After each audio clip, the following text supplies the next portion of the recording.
Hi, I'm Brett Holden, host of the Brett Zone, and I'm here with Emmanuel Paris of Team Canada. Running? Yep, track and field. Track and field. Yeah, sounds better. So I'll just start off with the questions. Growing up in Toronto, Ontario, what was your favorite sports team growing up? Favorite sports team growing up?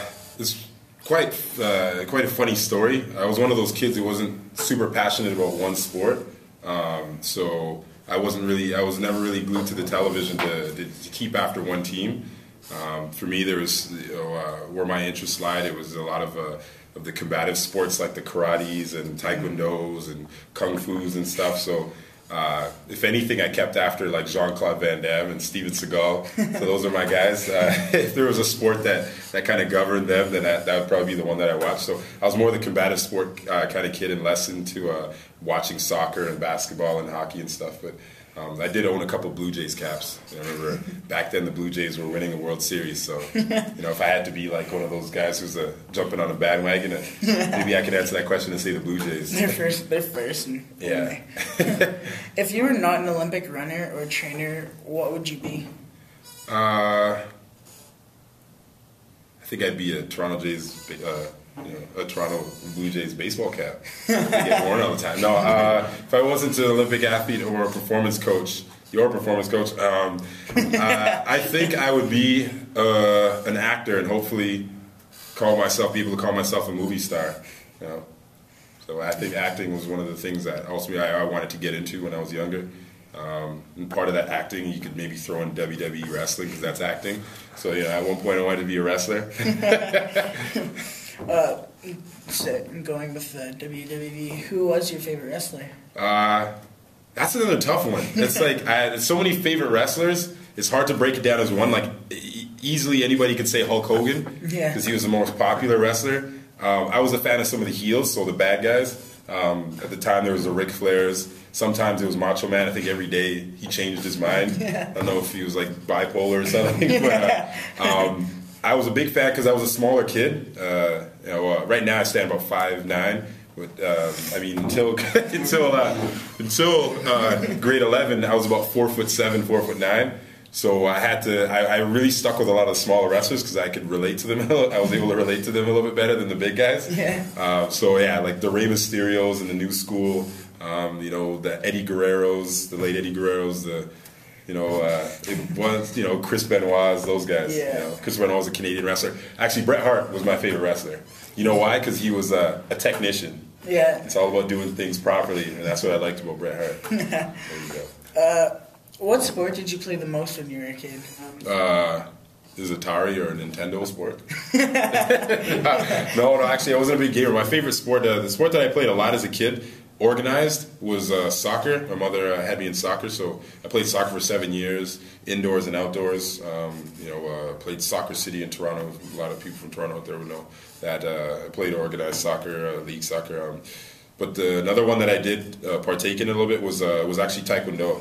Okay. So Taekwondo kind of started me off in the the martial arts thing, and then outside of like league, I say that I probably practiced martial arts a lot more than soccer because I would be in my basement, and I would be in the basement practicing all the kicks I saw in the Van Damme movies and stuff. So yeah, self-taught. What was your most memorable moment so far in your life? Most memorable moment.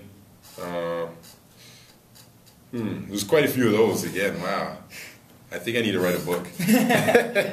One of my most memorable moments now that I'm actually looking at this piece over there, for those who are maybe watching this video at home, there's actually a picture behind us, or just behind you, the cameraman, of a track. And I believe that's actually here in Edmonton, 2001 World Championships. And just looking at that scene, it actually reminds me of the packed stadium in Australia.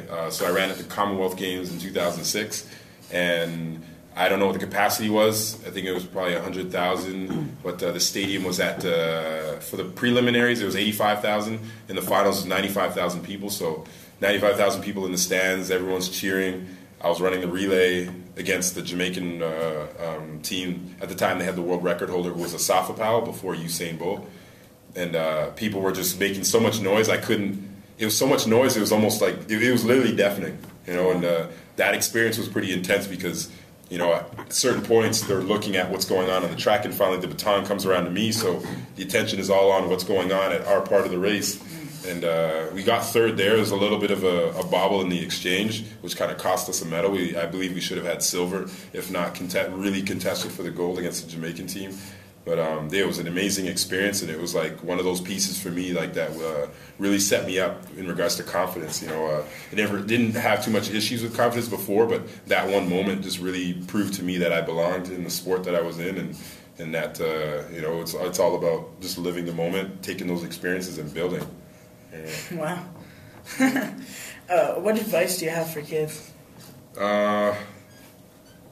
If you don't like math, it's okay. Just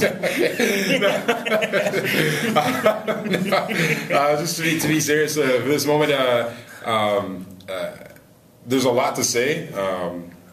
Ways that I can sum it up, I may go off on a tangent here. I'm trying to express as much as I can because I think it's important to always push a positive message. Everyone's belief system's a little bit different. There's many ways to get things done, but I think it's always going to be about trying to cultivate your own success, not being a follower, being a leader, expressing yourself inside and out, always respecting your parents, always respecting your elders. I think that's a key component. You know, there's always going to be rules. Sometimes the youth, they look at it as constraints, so they look at the rules as as something that restricts them from living. But for the most part, rules are set in place to just keep things in order. And for the young ones, it's just about it's just about basically walking that red carpet and not stepping off to the sides, right? So stepping off to the sides would be following somebody else, getting off the trail. I think staying on the red carpet and just basically enjoying life with whatever rules and regulations there are, you know. And as you start to mature, then all of a sudden things start to change a little bit. You know, you start to there's a few more options, so the red carpet starts to go off in different directions, and you choose which direction you want to go in, right? But that initial red carpet, your parents are standing on that with you, you know, and you stand by their side, they're standing by your side, you know, and you just have fun. Wow. You know? You'd be a motivational speaker. Thanks very much. What is your life motto, and do you feel you've lived up to it? Life mottos, man, you got some. I like these questions. These are awesome questions. He's getting me to think, and that's definitely a big piece. You know, it's getting someone to think. But my life motto is. Actually, I had one that's actually had one that was, if you're not going to be good at it. No, but basically, it's more so. It's about living on purpose. You know, that's my motto: live on purpose, be on purpose. When I was a track athlete, I used to say this to my mother and my sister. Like, they'd say, "Go out there and win." And I'd say, "You know what I'm going to do is I'm going to do my best, and my best is I'm going to compete on purpose." So basically, that living on purpose right now, what I'm doing is I'm responding to a question, and I'm thoroughly thinking about my answer, so I'm answering on purpose. You know, I'm not just going blah, blah, blah, blah, blah. Just let a bunch of words, a bunch of verbatim fall out of my mouth and not pay attention to how I'm piecing it together. When you're training, you know, you train on purpose. You know, you're not just going through the movement, you're trying to connect the mind and the body. So that's an example of moving on purpose, training on purpose. You know, you're hitting a baseball bat, you're hitting a baseball, you're not just swinging the bat in any way. You're following a specific framework, you're going through a specific function, and it's purposeful, you know. So my motto is basically that, live on purpose, and whatever I'm doing at the time, I'll get even more specific. So if I'm running, run on purpose. If I'm reading, read on purpose, you know. So pay attention to what I'm doing. Wow. What is your worst habit? Worst habit? Talking? No, my worst habit, that's pretty interesting. I think if I were to try and pick up my worst habit, you could, I could almost pick out a couple things, because my worst habit, there could be something that I pick up on, and then you can maybe ask someone who knows me very well and ask them what's my worst habit. It might be something a little bit different. So I'm trying to think of what other people would say, and then I'll think of what I would say is my worst habit. One of mine is falling asleep on the couch, watching TV, knowing well that I should be focusing on recovery when I get home. So, you know, washing up, going to bed, you know, I'll take a shower, brush my teeth, and then I'll just hop on the couch and watch a movie and then fall asleep, wake up at like 1 a.m., a little restless, and like, oh, something woke me up. It's like, oh yeah, it's my TV, and I fell asleep on the couch. So that's a habit that I'm really trying to kick right now. It's something I'm dealing with at the moment.